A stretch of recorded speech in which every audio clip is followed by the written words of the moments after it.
Olá, sejam muito bem-vindos a mais um Bate-Papo Literário, um programa para quem aprecia uma boa história e uma boa conversa. A nossa convidada de hoje é membro fundadora da Academia Tubaronense de Letras, na qual ocupa a cadeira número 8. Foi 3 vezes presidente da CATU e hoje ocupa o cargo de assessora cultural. A literatura está presente em sua vida até mesmo antes de aprender a ler. Ainda muito pequena, ela foi acometida por uma doença crônica chamada artrite reumatoide, que gerou algumas limitações em seu corpo, em especial nas mãos. Mas isso nunca a impediu de escrever, digitar e desenhar. Ao invés de se abater, ela uniu a luta pela vida ao gosto pela escrita, em especial literatura infantil. Estou falando da escritora Miriam Maier Nunes. Olá, Miriam, tudo bem? Tudo, queria bom agradecer de teres vindo aqui no programa. É um prazer recebê-la aqui, com certeza. Foi um prazer receber o convite também. Ai, obrigada. Ô, Miriam, conta pra gente então como é que a literatura entrou na sua vida. Bem, a literatura entrou na minha vida através da doença, né? Porque a minha mãe, como eu ficava na cama, começou a me ensinar a ler através dos jornais. Ela tapava as letras grandes, né? Você tinha quantos anos, ô Miriam, quando a doença se manifestou? Se manifestou com 3 anos de idade, mas agravou com 5, então eles me levaram para Curitiba, onde descobriram a doença, né? Sim. E quando eu ficava na cama, minha mãe então tapava as letras grandes do jornal e perguntava que letra é essa, tal. E durante o tratamento eu tinha que tomar injeção um dia sim, um dia não. Meu Deus. E na época nós íamos para a praia da Jaguaruna e no caminho a gente parava numa farmácia e meu pai sempre comprava um livrinho para mim, livrinho para colorir com a história, né? E ali foi onde eu iniciei, através da doença. E eles querendo te compensar de alguma maneira, né? Contavam histórias e compravam os livrinhos e tal. E também meu primeiro livro na escola foi Os 3 Porquinhos, que nós íamos montando durante o mês, né? Sim. A professora levava uma página, aí era uma parte da história. E tinha para colorir também o desenho, né? Então, eu sempre entrou comigo a literatura para mim com a pintura, né? Pois é, você também desenha, né? Os seus livros são ilustrados por ti. Talvez seja por isso, né? Porque eu iniciei com esses livrinhos de colorir. Que vinha a imagem e a frase, a historinha embaixo, né? Isso, é. Aí, então, aí na escola, o primeiro livro da gente foi assim. A gente amarrava com a fitinha bebê, né? Ela levava as páginas e a gente coloria, lia. Hoje, por exemplo, semana que vem, era outra página. Então, e quais são as suas primeiras referências literárias? Assim? Você se lembra do primeiro livro que você gostou de ler? Você hoje tem essa eu memória? Estava me lembrando assim, que no Colégio São José a gente sempre ia na biblioteca, né? As professoras levavam e nós escolhíamos. E eu gostava muito dos irmãos Grimm, né? Sim. As historinhas deles, assim. Eu me lembro que eu lia muito o Patinho Feio, o Corcunda de Notre Dame, porque eu, pela minha estatura, eu até me lembro que na época que eu estudava tinha a campanha da confraternização, a campanha da...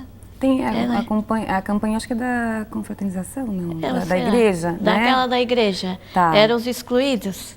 E eu ria porque eu andava sempre assim, com criança que usava óculos, gordinha, eu a baixinha, né? A gente fazia aquele grupinho durante o intervalo, o recreio. O recreio. E ficavam juntos. E era a nossa turminha, porque sempre é motivo de rir, ou piadinha, né? Que hoje chamam de bullying, naquela época bullying. não tinha esse nome ainda, né? Então eu procurava muita leitura desse tipo, né? O Patinho Feio, que era excluído na historinha, né? Você se identificava com esse tipo Talvez sim, o Corcunda de Notre Dame também, que vivia escondido, né? Mas você superou isso de longe, né? Sim, assim, porque eu nunca me importei com os outros falando alguma coisa.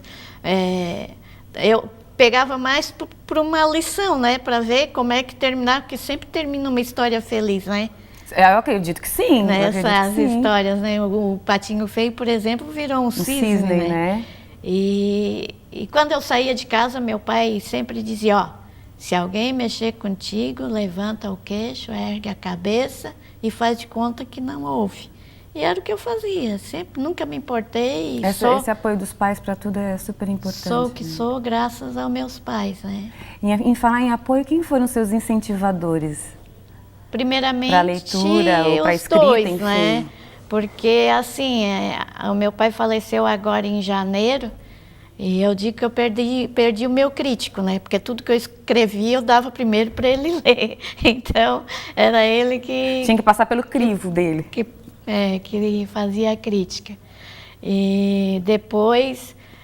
primeiro foram eles, né? Minha mãe, que foi a incentivadora, que começou a colocar meus poemas nos jornais, né? Olha que bacana. Você começou escrevendo poemas, então? Sim. Na escola, as professoras me elogiavam pelas redações, né? Mas para a literatura, assim, eu comecei com os poemas, né? Uhum. E foi ela que começou a colocar nos jornais. E a sua mãe? Isso. E você teve algum professor na escola que te incentivou, que viu que você realmente tinha talento para escrever? Sim, a dona Ruth Altoff e a dona Mariazinha. Ai, a dona foram Mariazinha. minhas incentivadoras, né?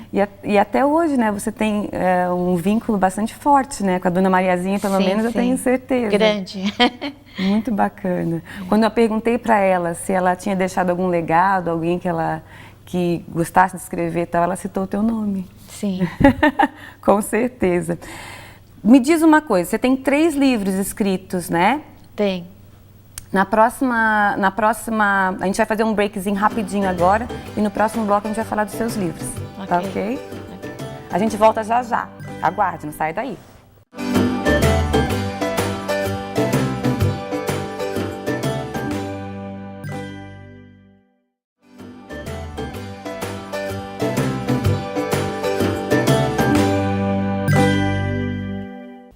Estamos de volta para continuarmos o nosso bate-papo literário e a convidada de hoje é a escritora Miriam Mayer, também assessora cultural da Academia Tubaronense de Letras, a ACATU. Sem dúvidas, a literatura é uma maneira de conectarmos ao mundo, você não acha? E falar um outro idioma torna essa conexão ainda mais fácil e prazerosa. Você quer se conectar com o mundo? Aprender de um jeito mais inovador e muito acessível? O IASG é a única escola de idiomas que tem o iConnect, uma plataforma de ensino de língua inglesa exclusiva para quem quer se conectar em qualquer lugar e a qualquer tempo. Você pode usar o seu computador, seu tablet e até mesmo seu celular. Venha para o IASG, a escola de idiomas que conecta você com o mundo. Miriam, tem uma personagem que é do livro A Roda do Vento, que é a tia Eugênia, que é um livro infanto-juvenil, né, da escritora Nélida Pinhon, e diz que a cultura é contar histórias, é inventar, é divertir-se. Se eu não leio, o que me resta para inventar? Vou olhar para vocês como se fora cega? E o pior cego é aquele sem vontade de enxergar. O que você acha que a gente pode fazer para incentivar os nossos jovens a ler? Primeiramente, dar um livro de presente. Tantas pessoas esquecem, né, que... E tem tantas datas comemorativas que a gente pode presentear com um livro, né? Isso, né? E lembrar que um filme sempre vem de um roteiro, de um livro, né?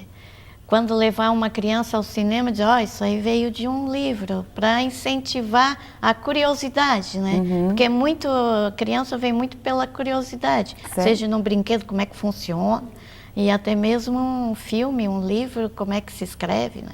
E eu sei que você tem um trabalho bem legal nas escolas. Vamos falar dos seus livros? Em seguida eu quero falar desses trabalhos, porque eles estão conectados com os seus livros, né? Ó, aqui está o primeiro livro da Miriam, Guapira, a Nascente do Rio, né, Miriam? Quando é que você escreveu esse livro? Guapira, a Nascente do Rio, eu escrevi em 2004, quando eu estava fazendo tratamento de câncer de mama, né? Que foi uma outra questão Foi um outro dura, momento né? Um outro da minha momento... vida, mas como sempre eu não se deixou não bater. me deixo, então para fugir... E lá vem a literatura de novo, né, Miriam? Para fugir da doença, eu procuro algo para escapar. E foi o escrever o livro que entra novamente. A minha mãe já era falecida. Minha mãe faleceu em 98.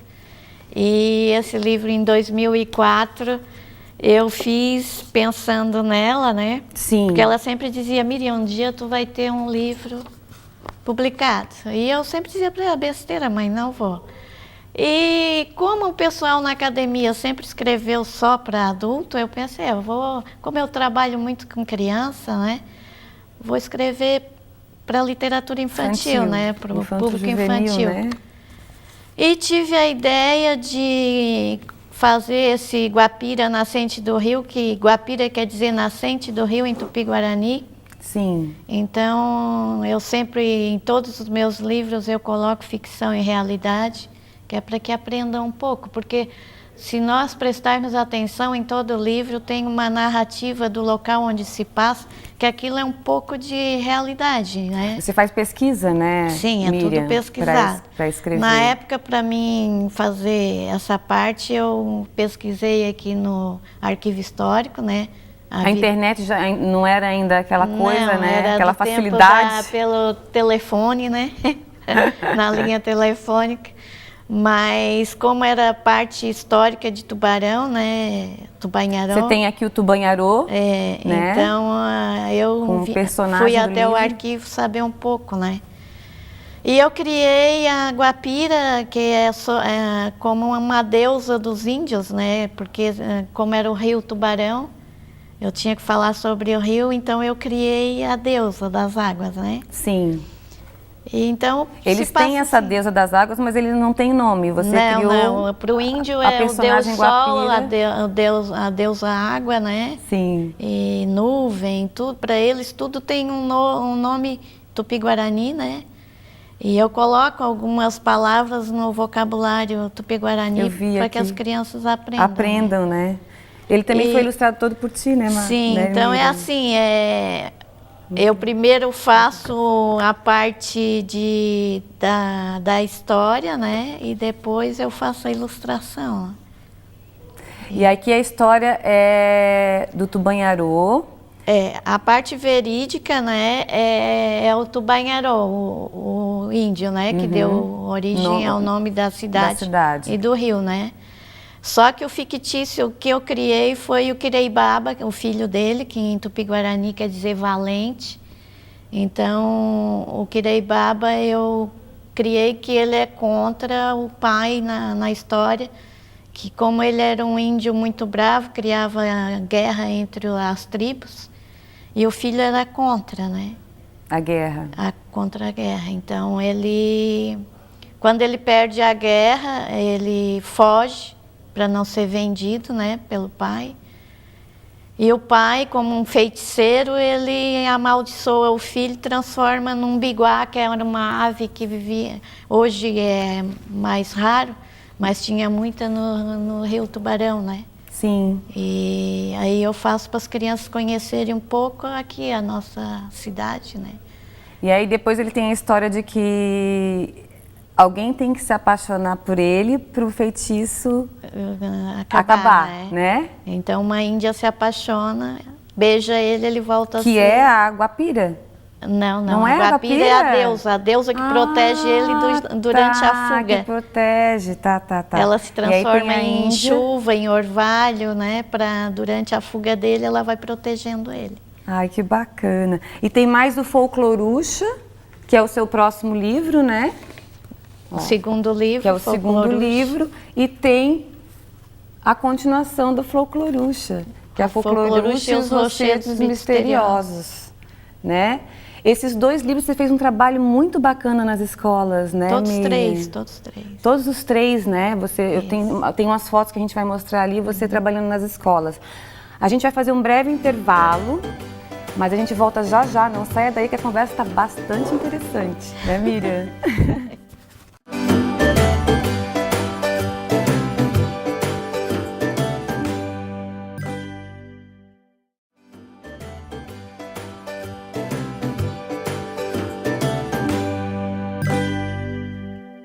Estamos aqui hoje conversando com a querida escritora Miriam Mayer, assessora cultural da Catu, nossa Academia Tubaronense de Letras. A literatura não só diverte e emociona, mas também contribui para a educação e formação dos nossos jovens. Um dos objetivos do bate-papo literário é incentivar para que as pessoas leiam mais. Por isso, a Livraria Libreto está aqui conosco no programa dando dicas de livros. A Libreto é o seu espaço de leitura aqui em Tubarão. Se você também acha que dentro das páginas de um livro existe um mundo a ser descoberto, conheça a Livraria Libreto. São mais de 5.000 exemplares à sua disposição. E a dica de hoje é o livro de Ednei Silvestre, Vidas Provisórias. Ednei, além de escritor, é jornalista e apresentador de TV aqui no Brasil. Vidas Provisórias conta a história de dois personagens, Paulo e Bárbara, que vivenciam em épocas e lugares diferentes a experiência do exílio. Sofrem com a perda de suas identidades, o isolamento e a sensação de interrupção do curso normal de suas vidas. Diferentes motivos os levam ao estrangeiro. Em 1970, Paulo, perseguido pela ditadura militar, é preso, torturado e abandonado sem documentação na fronteira, onde segue para o Chile e depois para a Suécia. Bárbara, com uma identidade falsa, deixa o país para trás em 1991, durante o governo Collor, fugindo de um rastro de violência e se instala nos Estados Unidos como imigrante ilegal. Sem dúvida, Ednei se vale com sensibilidade de sua experiência de 11 anos como correspondente baseado em Nova York para revelar o universo dos imigrantes e, ao mesmo tempo, recriar de forma contundente o Brasil visto à distância. Olha, muito bom esse livro. Ô Miriam, me diz uma coisa, pelo que eu estou vendo aqui, você gosta de misturar história e ficção, você faz isso nos seus livros. Você gosta de ler livros também que misturam história e ficção? Sim, dos que eu gosto muito é o Sidney Sheldon, Agatha Christie, né? São livros de mistério, livros, né? Mas eles têm, mas o cenário deles, tudo eles criam numa certa época de história, né? Sim, é por isso que eu me baseio muito no enredo do roteiro, colocar regiões para que sejam conhecidas, principalmente nossa aqui, né? E para divulgar também, eu acho que os nossos hábitos, costumes, sim, enfim, né? Para as nossas crianças aqui, né? Tudo através de pesquisa, né? E que a gente passeia, né? Também conhecimento das regiões, né?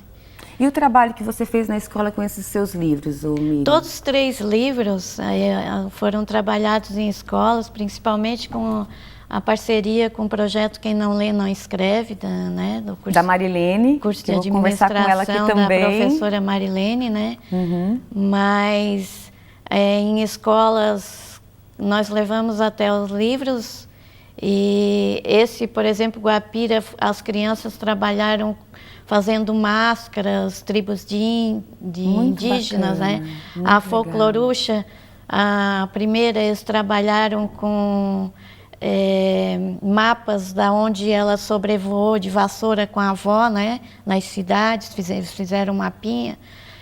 Trabalharam também fazendo trabalhos com arroz, feijão, em volta dos desenhos para crianças deficientes visuais tatearem, para terem acesso, né, às ilustrações. Muito legal. Esse Rochedos Misteriosos. Nós somos em Araranguá também, porque se passa lá, né, no convento. No Morro dos Conventos, na praia, né? Na praia. E fomos aqui, a Biblioteca Universitária fez um café literário juvenil, né, para as crianças, infantil, com as crianças do Colégio Deon, né? Também na Semana do Livro. Que parceria bacana. Então, a gente tem, assim, eu agradeço muito o apoio, a parceria, né? Fico muito feliz em ser reconhecida pelas crianças na cidade, quando eu passo, mãe, aquela ali é a escritora que teve bacana lá na escola, então é muito legal. Eu só tive acesso com o escritor mesmo no 2º grau, que veio um escritor na escola técnica, né? Então, Eu acho muito legal esse trabalho dos professores, né? Que trazem escritores para que eles possam conhecer, né? E as histórias também, né? As crianças verem que é uma pessoa normal, né? Que só que viaja, tem a imaginação, que coloca no papel a sua imaginação. Né? Ô Miriam, a gente precisa falar agora da semana comemorativa do aniversário da Catu, do 16º aniversário da Catu, que aconteceu recentemente, agora final de agosto. E a Miriam, como assessora cultural, foi quem programou essa semana. Conta pra gente o que vocês programaram, Miriam. Assim, Renata, como eu fui 3 anos, né, presidente, na época eu criei a semana do aniversário da academia e a gente está fazendo essa sequência, troca. Desde então. Né, desde então. E... É uma adolescente, né? 16 anos. Sim, nós ano passado fizemos debutamos, né? Esse ano com os 16 anos.